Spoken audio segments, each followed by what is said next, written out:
وہ صرف اس وجہ سے تھا کہ چونکہ یہ زمان پارک کا نام آ گیا ہے تو اس کا مطلب ہے کہ وزیر اعظم کی یہ آف شور کمپنی لازمی ہوگی. اس کی بنیاد پر ہم جیسے پیناما کے طرز پر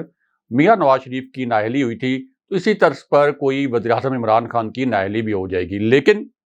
ہماری بات ہوئی تھی حکومتی ذرائع سے اور ہم نے یہ پہلے ہی خبر بتا دی تھی اپنے پلیٹ فارم سے کہ یہ جو وزیر اعظم عمران خان کے متعلق الزام لگایا جا رہا ہے یہ درست نہیں ہے, اور زمان پارک کے حوالے سے جس آف شور کمپنی کا ذکر کیا جا رہا ہے اس کا دور دور تک وزیر اعظم عمران خان سے کوئی تعلق نہیں ہے. اور اب پینڈورا پیپرز جو سامنے آئے ہیں اور ان کی جو ڈیٹیل سامنے آئی ہیں تو ان میں کسی بھی جگہ پر کوئی ایک لائن بھی ایسی نہیں ہے کہ جہاں یہ تاثر بھی دیا گیا ہو. یعنی وزیر اعظم عمران خان کا نام ڈائریکٹ تو ایک طرف,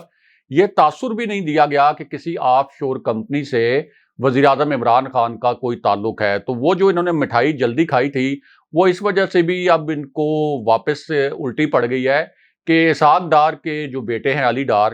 ان کا نام آ گیا ہے اس کے اندر, اور یہ بتایا گیا ہے کہ ان کی 2 آف شور کمپنیاں ہیں. اچھا, اس کے ساتھ ساتھ جو شوکت ترین کا نام آیا ہے اس حوالے سے ہماری بات ہوئی ہے وزارت خزانہ کے جو قریبی ذرائع ہیں اور شوکت ترین کے قریبی ذرائع, ان کا کہنا یہ ہے کہ یہ 4 کمپنیز جب وہ سلک بینک رن کر رہے تھے تو اس وقت یہ رجسٹر کی گئی تھی,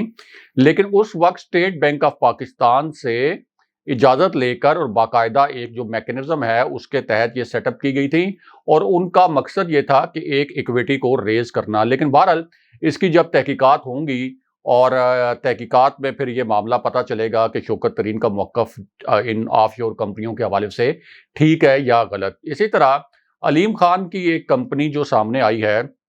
اس کے متعلق علیم خان کا دعویٰ یہ ہے کہ وہ اپنے انتخابی گوشواروں میں اس کو ظاہر کر چکے ہیں, اور ان کا یہ کہنا ہے کہ میرے اثاثے جو ہیں جو میں نے انتخابی گوشوارے جمع کرائے تھے الیکشن کمیشن آف پاکستان میں ان کو چیک کیا جا سکتا ہے کہ میں نے یہ کمپنی ڈکلیئر کی ہوئی تھی. اور اس میں بہت اہم بات یہ ہے کہ آف شور کمپنی کو صرف بنانا جو ہے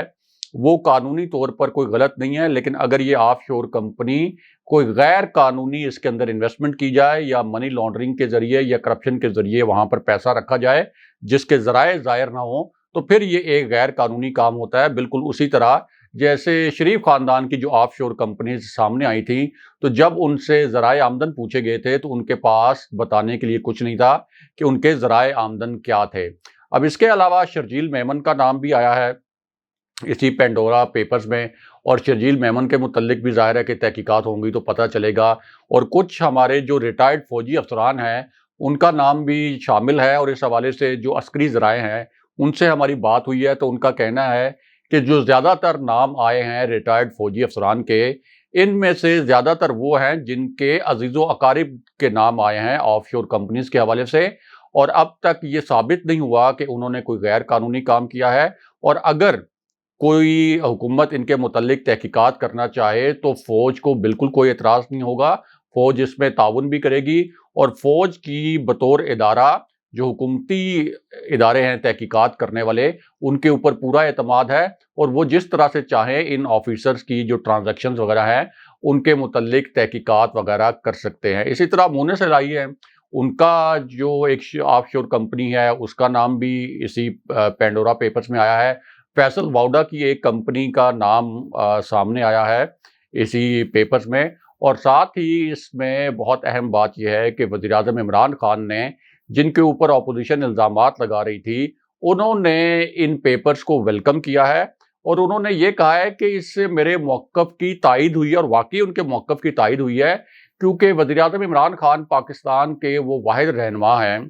جنہوں نے اقوام متحدہ کے فورم پر اور جو دیگر انٹرنیشنل فورمز ہیں وہاں پر بار بار یہ نقطہ اٹھایا کہ جو غریب ممالک ہیں, جو پسماندہ ممالک ہیں, یا پاکستان جیسے جو ترقی پذیر ممالک ہیں, وہاں کے جو حکمران رہے ہیں وہ کرپشن کر کے منی لانڈرنگ کر کے پیسہ پارک کرتے ہیں مغربی دنیا میں, امریکہ میں,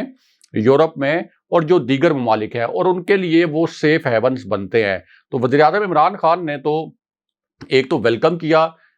یہ جو پیپرز ہیں اور اس کے اندر جو انکشافات ہوئے ہیں, دوسرا انہوں نے ایک ہائی پروفائل میٹنگ آج بلا لی ہے, اور اس میٹنگ کے اندر انہوں نے یہ فیصلہ کرنا ہے کہ اس معاملے کی تحقیقات کیسے کی جائیں گی، کیونکہ انہوں نے تحقیقات کا آرڈر بھی دیا ہے اور یہ کہا ہے کہ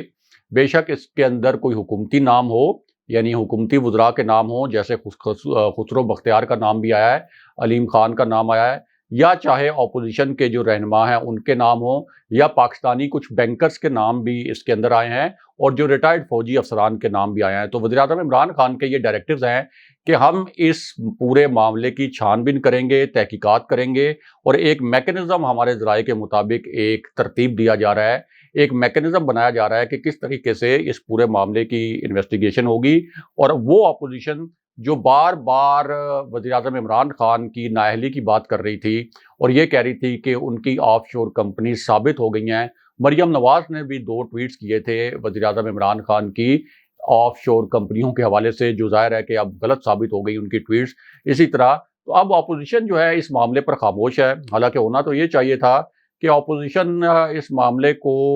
اب کہہ دیتی کہ ٹھیک ہے ان سے غلطی ہو گئی ہے، یا وہ کوئی معذرت بھی کر لیتے، لیکن اب وزیراعظم عمران خان کے متعلق جب ان سے سوال کیا جاتا ہے، 2-3 ٹی وی چینلز پر ہم نے دیکھا مسلم لیگ نون کے رہنما موجود تھے، اور ان کے جب بیپرز لیے جا رہے تھے تو ان سے پوچھا گیا کہ اب آپ کا کیا موقف ہے وزیراعظم عمران خان کی آف شور کمپنیوں کے متعلق جو آپ نے الزامات لگائے تھے اور جو دعوے کیے تھے اور ان سے استعفیٰ بھی مانگا تھا۔ تو وہ جتنے بھی رہنما ہیں مسلم لیگ نون کے، وہ اب اس بات کا گول مول سا جواب دے دیتے ہیں، اور اب اس بات پر آتے ہی نہیں ہیں کہ انہوں نے کس طریقے سے وزیراعظم عمران خان پر یہ الزامات لگائے تھے۔ تو اپیرنٹلی لگتا تو یہ ہے کہ یہ جو ایک پینڈورا پیپرز کا معاملہ سامنے آیا، اس کا نزلہ کوئی یہ نہیں ہے کہ حکومتی رہنماؤں کے اوپر گرے گا، کیونکہ ابھی تحقیقات ہونی ہے اور یہ ثابت ہونا بھی باقی ہے کہ ان میں سے کون سی کمپنیز تھیں جو ڈکلیئر کی گئی تھیں۔ اگر کوئی سیاستدان ہیں، کوئی رکن پارلیمنٹ ہیں، تو انہوں نے انتخابی گوشواروں میں ڈکلیئر کی تھیں یا نہیں کی تھیں، اور اسی طرح جو اپوزیشن کی شخصیات ہیں ان کے متعلق بھی تحقیقات ہوں گی۔ تو یہ کوئی صرف حکومت اسپیسیفک پینڈورا پیپرز نہیں آئے، اس کے اندر پاکستان کے جو کاروباری افراد ہیں، بڑی بڑی کاروباری جو فیملیز ہیں، ان کے نام بھی سامنے آئے ہیں۔ اور اگر وزیراعظم عمران خان نے کچھ چھپانا ہوتا، یا اگر انہوں نے اپنے رہنماؤں کو بچانا ہوتا، یعنی تحریک انصاف سے تعلق رکھنے والے جو سیاستدان ہیں یا جو وزراء ہیں، تو وہ اس طرح سے اوپنلی نہ کہتے کہ میں اس پورے معاملے کی تحقیقات کروں گا۔ انہوں نے اجلاس بھی بلا لیا، اور آپ ذرا بی بی سی کی بھی خبر دیکھیں کہ بی بی سی نے بھی وزیراعظم عمران خان کا یہ جو سٹیٹمنٹ ہے اس کو اپنی ہیڈ لائن بنایا ہے، اور جس ادارے نے یہ پیپر ریلیز کیے ہیں انہوں نے بھی اس کے متعلق ایک خبر جاری کی ہے کہ ان پیپرز کے آنے کے بعد وزیراعظم عمران خان خود سامنے آئے ہیں اور خود انہوں نے کہا ہے کہ ہم اس پورے معاملے کی تحقیقات کروائیں گے۔ راز صاحب، یہ تو خیر سیاسی منظرنامہ ہو گیا، تحقیقات کیسے آگے بڑھیں گی؟ F B R in action ہوگی، نہیں ہوگی؟ ان لوگوں سے ان کو بلا کر پوچھا جائے گا، رپورٹ تیار کر کے پرائم منسٹر کو، چونکہ منڈے کا ٹائم دیا گیا ہے، یعنی کل جب لوگ یہ ہمارا ویلاگ سن رہے ہوں گے، میٹنگ بلائی گئی ہے اس حوالے سے۔ فواد چودھری صاحب بھی اس میں ہیں، جو لیگل ٹیم ہے وہ بھی موجود ہے، وزارت قانون، اور پھر اس کے بعد شہزاد اکبر صاحب بھی وہاں پر موجود ہوں گے جس میں فیصلے اہم کیے جائیں گے۔ لیکن طریقہ کار کیا اپنایا جائے گا؟ دیکھیں، تحقیقات کے لیے مختلف آپشنز پر غور کیا جا رہا ہے۔ ایک آپشن تو یہ تھا کہ ایف بی آر کے ذریعے اس معاملے کی تحقیقات کروائی جائیں، لیکن چونکہ شوکت ترین کا اپنا نام بھی آیا ہے اس پینڈورا پیپرز میں، اور ان کی 4 آف شور کمپنیز کا ذکر کیا گیا ہے، اگرچہ شوکت ترین نے اس کے اوپر بڑی تفصیلی وضاحت دی ہے، لیکن شوکت ترین چونکہ وزیر خزانہ ہیں اور ایف بی آر ان کے ماتحت کام کرتا ہے، اس وجہ سے اگر صرف ایف بی آر اس پورے معاملے کی تحقیقات کرے گا تو پھر کچھ لوگ یہ سوال اٹھا سکتے ہیں کہ اس کی شفافیت کو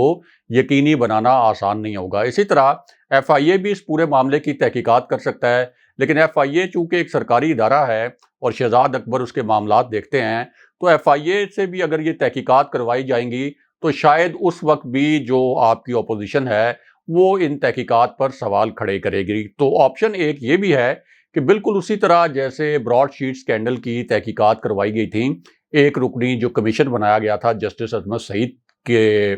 پر مشتمل، اور ان سے یہ کہا گیا تھا کہ آپ جس کی بھی معاونت لینا چاہتے ہیں آپ کو وہ معاونت فراہم کی جائے گی، تو اس طرح کا بھی کوئی فیصلہ کر سکتی ہے حکومت کہ کوئی ایسا جوڈیشل کمیشن بنا دیا جائے یا کوئی اور کمیشن ایسا آزاد بنا دیا جائے جو اس پورے معاملے کی تحقیقات کرے، اور تحقیقات اس طریقے سے کرے کہ جس کے اوپر اپوزیشن کوئی اعتراضات نہ اٹھا سکے۔ اور وزیراعظم عمران خان ہمارے جو ذرائع ہیں وزیر اعظم آفس میں، ان کا یہ کہنا ہے کہ وزیر اعظم عمران خان نے یہ فیصلہ کر لیا ہے کہ اس کی تحقیقات لازمی ہوں گی، بڑے شفاف طریقے سے ہوں گی۔ اس حوالے سے انہوں نے جو کل اجلاس بلایا ہے اس میں حکومت کے جو ٹاپ کے قانونی ماہرین ہیں ان کو بھی بلایا گیا ہے، اور اسی اجلاس میں یہ فیصلہ ہو جائے گا کہ یہ تحقیقات کا طریقہ کار کیا ہوگا اور کس آپشن پہ حکومت جاتی ہے کہ کس فورم سے اس معاملے کی تحقیقات ہونی چاہیے۔ بہت شکریہ صاحب۔ ویورز، اس میں انٹرنیشنل جو لوگ ہیں، بہت سارے عالمی لوگوں کے نام بھی اس کے اندر موجود ہیں، غیر ملکی سربراہان مملکت، جس میں جو نامور شخصیات ہیں میں آپ کے سامنے رکھ دیتا ہوں۔ ٹونی بلیئر کا نام اس میں موجود ہے، اردن کے بادشاہ شاہ عبداللہ کا نام بھی اس میں موجود ہے۔ اس کے علاوہ یوکرین، کینیڈا، ایکواڈور کے صدور کے آف شور کمپنیاں بھی اس پیپرز میں شامل ہیں، اور چیک ریپبلک اور لبنان کے وزیر اعظم کے بھی آف شور کمپنیوں کا حوالہ اس میں دیا گیا ہے۔ ٹونی بلیئر کا میں نے آپ کو پہلے بتایا، اور جو نامور شخصیات اس کے اندر جو مزید موجود ہیں پاکستانی، وہ بھی ہم نے آپ کے سامنے رکھی۔ لیکن یہ سلسلہ یہاں نہیں رکے گا، ابھی چلتا رہے گا۔ ڈیولپنگ سٹوریز اس کے اندر آپ کو سامنے نظر آئیں گی جب تک یہ 700 نام ریویل مکمل طور پر نہیں ہو جاتے۔ ویر جی، ہمارا آج کے شو تھا، اپنے کمنٹس بھیجیں اور چینل کو ضرور سبسکرائب کریں۔ مجھے اور عائد صاحب کو اجازت دیجیے، اللہ نے کے بعد۔ اللہ حافظ۔